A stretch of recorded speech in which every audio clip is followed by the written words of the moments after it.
Hello medicos, welcome to medic talks. तो आजकल conjunctivitis के बहुत सारे केसेस देखने को मिल रहे हैं। कंजंक्टिवाइटिस यानी कि आईबॉल का जो कवरिंग है, जब भी हम इसे नीचे या इसे ऊपर करते हैं और जो पिंक कलर का जो स्ट्रक्चर दिखाई देता है जिसको हम कहते हैं कंजंक्टाइवा, इसका जब भी इन्फ्लामेशन होता है तो उसको हम कहते हैं कंजंक्टिवाइटिस। कंजंक्टिवाइटिस इन्फेक्शन की वजह से, एलर्जी की वजह से, फिजिकल ट्रॉमा की वजह से, रेडिएशन की वजह से या तो फिर किसी केमिकल की वजह से हो सकता है। इसके कौन से साइन एंड सिम्टम्स हैं?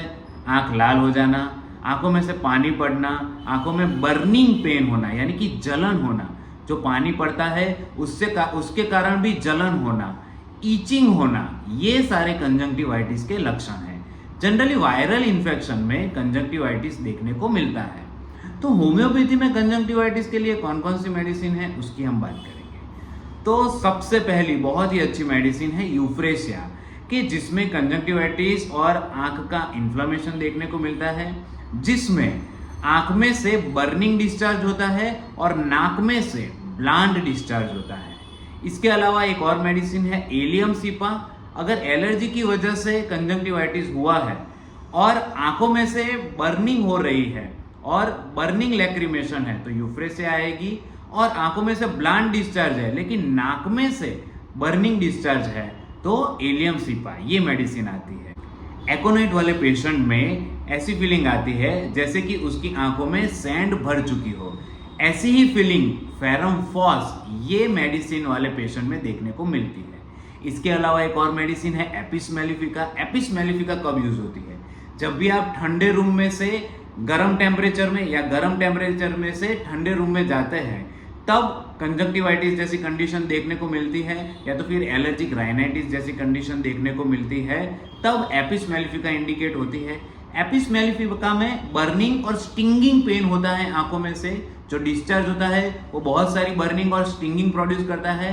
आइज जो है वो रेड हो जाती है, एज वेल एज आइज में ईचिंग, खुजली, ये सिम्टम हमें देखने को मिलता है। Now next medicine is argentum nitricum. जब भी किसी इन्फेक्शन की वजह से, बाहरी इन्फेक्शन जैसे कि सिफिलिस जैसे इन्फेक्शन की वजह से कंजंक्टिवाइटिस होता है, तब आर्जेंटम नाइट्रिकम यूज होती है। उसके बाद आती है आर्सेनिकम एल्बम। जब भी वायरल इन्फेक्शन हुआ हो तब आर्सेनिक एल्बम इंडिकेट होती है। आर्सेनिक एल्बम वाले पेशेंट को एलर्जिक राइनाइटिस और कंजंक्टिवाइटिस की कंप्लेंट देखने को मिलती है। आंख में से जो डिस्चार्ज होता है वो बर्निंग होता है, आंख में बर्निंग पेन होता है और खुजली भी होती है। Next medicine is belladonna. Belladonna में कंजेशन देखने को मिलता है, आइज जो है वो बहुत ही ज्यादा रेड हो जाती है। Now next medicine is cantharis. Cantharis में भी रेडनेस देखने को मिलती है और बर्निंग डिस्चार्ज देखने को मिलता है। इसके बाद एक और मेडिसिन आती है हिपार्सल। हिपार्सल में कंजंक्टिवाइटिस जो है वो एयर की वजह से, ड्राफ्ट ऑफ एयर की वजह से एग्रावेट होता है। एकोनाइट और बेलाडोना वाले पेशेंट भी ड्राफ्ट ऑफ एयर की वजह से भी एग्रावेट होते हैं।